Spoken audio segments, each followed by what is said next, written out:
Picture this. You're scrolling through your social media feed and you see another post about Vegas being dead. Empty casino floors where packed crowds used to roar, restaurants with more staff than customers, hotel rooms going for $50 a night that used to cost $300. The comments are brutal.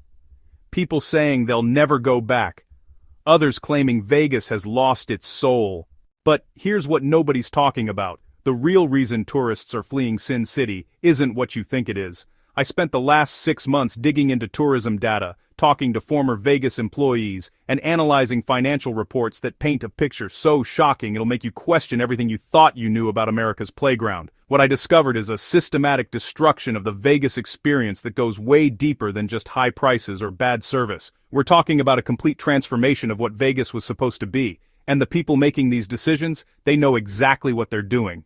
By the end of this investigation, you'll understand why Vegas is hemorrhaging tourists at rates not seen since the worst economic disasters in modern history. You'll see how a few key decisions by casino executives have created a domino effect that's destroying the entire ecosystem. And most importantly, you'll learn why this isn't just a Vegas problem. This is a blueprint being rolled out across tourist destinations nationwide. But first, let me show you just how bad things have gotten. The numbers are staggering. Las Vegas welcomed 40 million visitors annually before the transformation began. That number has dropped to levels that would make industry executives panic if they were paying attention to the right metrics. But here's the thing, they are paying attention. They're just measuring success differently than you'd expect. While visitor numbers plummet, certain revenue streams are actually increasing. That contradiction is the key to understanding what's really happening. The data tells a story of deliberate exclusion. Tourism officials published reports showing dramatic decreases in middle-class visitors, while luxury spending per capita skyrocketed. Translation: they're trading 100 regular customers for one ultra-wealthy guest. The math might work on paper, but the reality is creating ghost towns where vibrant communities used to thrive. Local businesses that survived on tourist foot traffic are closing at unprecedented rates. Small restaurants, souvenir shops, entertainment venues that gave Vegas its authentic character, gone, replaced by high-end boutiques and exclusive establishments that cater to a clientele most people will never see. The Vegas that welcomed everyone is being systematically dismantled piece by piece. But why would anyone destroy a business model that worked for decades? The answer lies in a fundamental shift in how hospitality companies view their customers. Instead of building loyalty among millions of regular visitors, they're focusing exclusively on extracting maximum revenue from the smallest possible customer base. Its efficiency taken to a dangerous extreme. This strategy has a name in corporate boardrooms. They call it customer lifetime value optimization. Sounds fancy, right? What it actually means is they've calculated that one high roller spending $50,000 in a weekend is more profitable than 1,000 regular tourists spending $50 each. The problem with this math is it ignores everything that makes a destination actually worth visiting. The atmosphere, the energy, the sense of possibility that comes from being surrounded by people having genuine fun.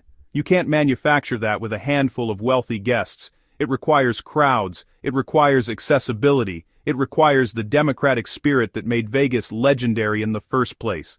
Here's where it gets really interesting. The executives pushing this transformation aren't stupid. They understand they're killing the golden goose, but they're betting on something that should terrify anyone who cares about accessible travel and entertainment. They believe they can create artificial scarcity that makes their properties more desirable to the ultra-wealthy. Think about exclusive nightclubs in major cities. The harder they are to get into, the more certain people want to be there. Vegas is attempting to become one giant exclusive nightclub. The problem is nightclubs work because there are hundreds of other options in any major city. Vegas is trying to become exclusive while maintaining a monopoly on large-scale gambling and entertainment in the American Southwest. The psychological manipulation runs deeper than most people realize. Every aspect of the modern Vegas experience is designed to make regular tourists feel unwelcome while making high rollers feel like royalty. From the moment you step off the plane, subtle and not so subtle signals communicate your place in the hierarchy. Airport signage directing private jet passengers to exclusive terminals. Hotel check-in areas with separate lines for different tiers of guests. Restaurant reservations mysteriously unavailable for walk-ins but magically open for VIP cardholders. These aren't accidents or coincidences. They're carefully orchestrated elements of a comprehensive strategy to reshape the entire customer base.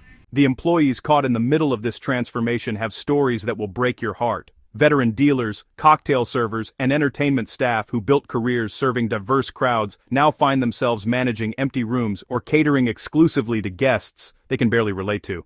The human cost of this business model shift is enormous and largely invisible to corporate decision-makers. But here's what really makes this story explosive. The same playbook is being implemented at tourist destinations across America. Mountain resort towns, coastal vacation spots, historic cities that built their economies on welcoming middle-class travelers. The Vegas model is being exported everywhere, and most people don't even realize it's happening. The techniques are subtle but devastating. Resort fees that double the advertised cost of accommodations, parking charges at properties that used to offer free parking, restaurant minimum spends that price out families, entertainment options that require advance reservations, and premium pricing. Each individual change seems reasonable until you step back and see the complete picture. What we're witnessing is the privatization of public joy. Places that used to be accessible to anyone with a modest budget are being transformed into playgrounds for the wealthy. The American dream of affordable leisure and entertainment is being systematically dismantled by corporate interests that see regular people as inefficient customers. The most disturbing part is how normalized this has become. People complain about Vegas being too expensive, then they blame themselves for not having enough money rather than questioning why costs have skyrocketed. The narrative of personal responsibility obscures the reality of deliberate exclusion. Social media amplifies the problem by showcasing only the most extreme luxury experiences. Influencers posting from private casino suites and exclusive restaurants create the impression that this is what Vegas is supposed to be. Meanwhile, the authentic experiences that made the city special disappear without documentation or mourning. The ripple effects extend far beyond tourism. Local housing markets distorted by investor speculation, service industry workers priced out of communities they've served for generations, cultural institutions closing because they can no longer afford rent in areas transformed into luxury playgrounds. This isn't just an economic story. It's a story about who gets to participate in American leisure culture and who gets excluded. It's about the difference between businesses that serve communities and businesses that extract wealth from them. And it's about what happens when short-term profit maximization replaces long-term relationship building. The Vegas exodus isn't happening because people suddenly lost interest in gambling and entertainment. It's happening because an entire industry decided that regular people aren't worth serving anymore. The question isn't whether this strategy will succeed in the short term. The question is, what kind of society we're creating when basic forms of entertainment and leisure become luxury goods.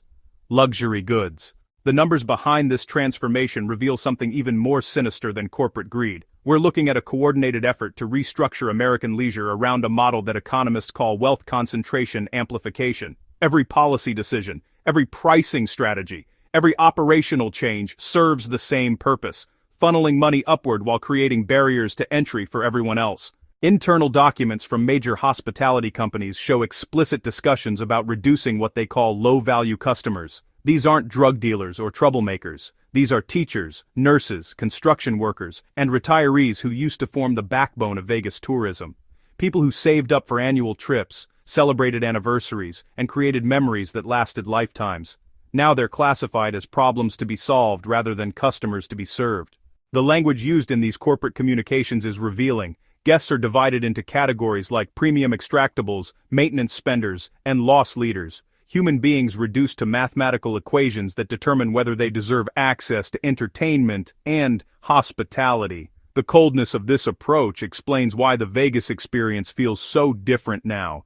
But here's where the story takes an unexpected turn. The wealthy customers that casinos are chasing aren't responding the way executives predicted.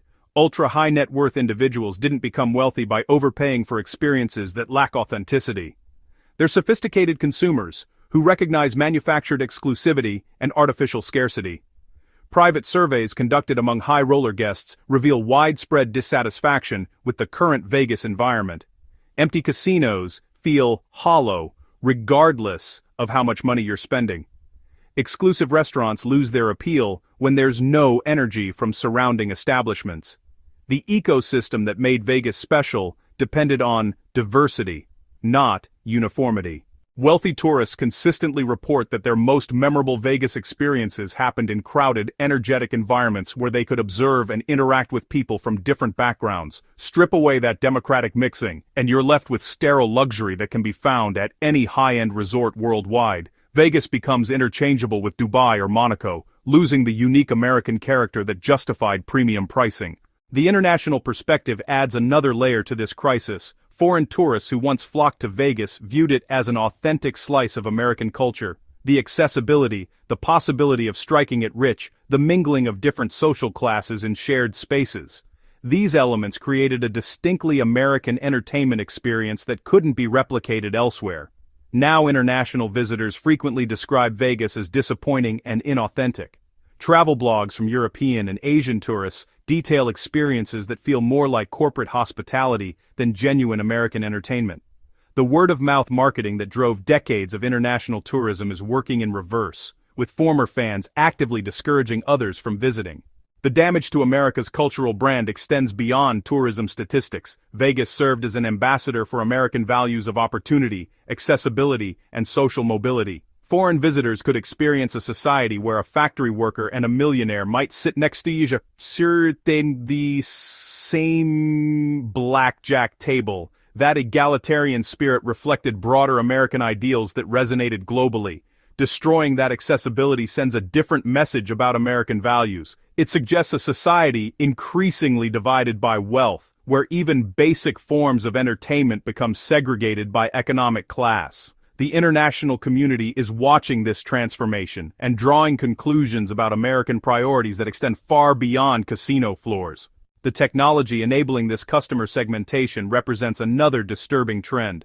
Facial recognition systems, spending pattern analysis, and predictive algorithms now determine your treatment before you even approach a check-in counter. Big data analytics identify undesirable customers and ensure they receive service designed to encourage them not to return.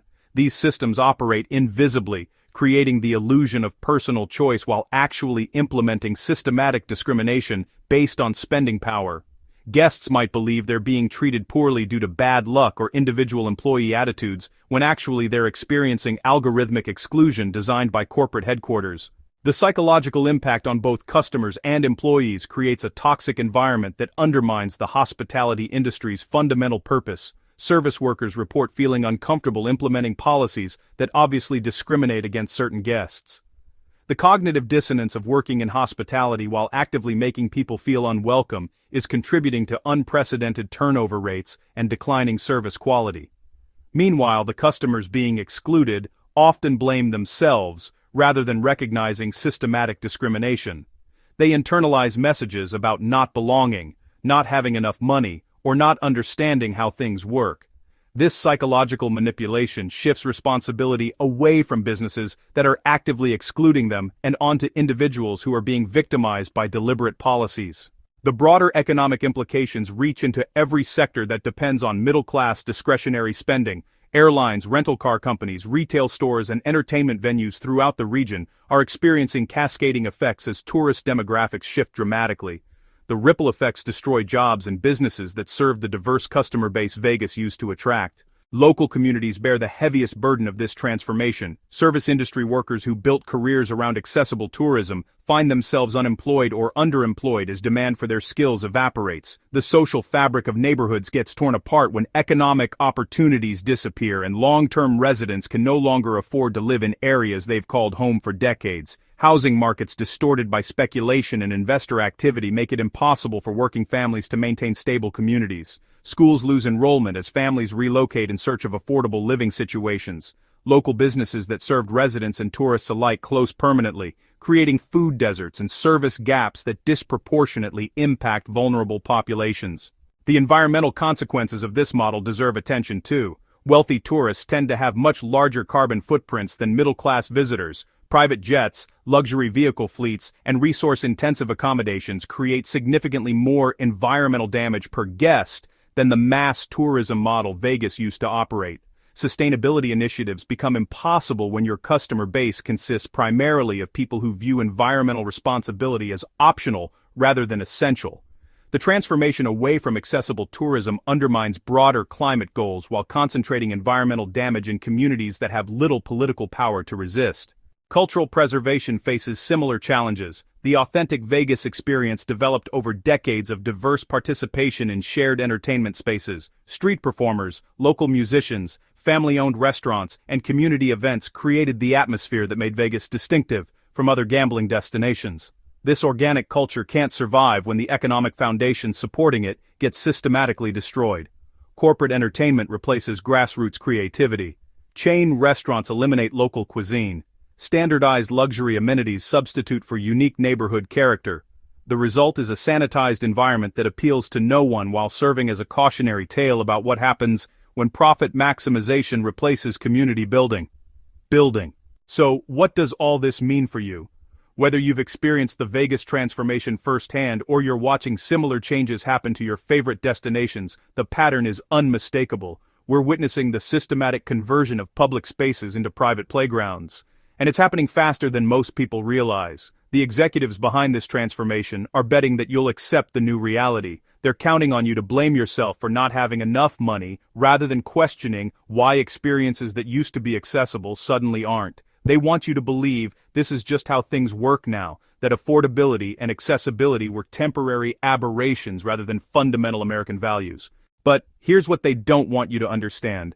This isn't inevitable. These are choices being made by specific people in specific boardrooms who could choose differently tomorrow if they faced enough pressure.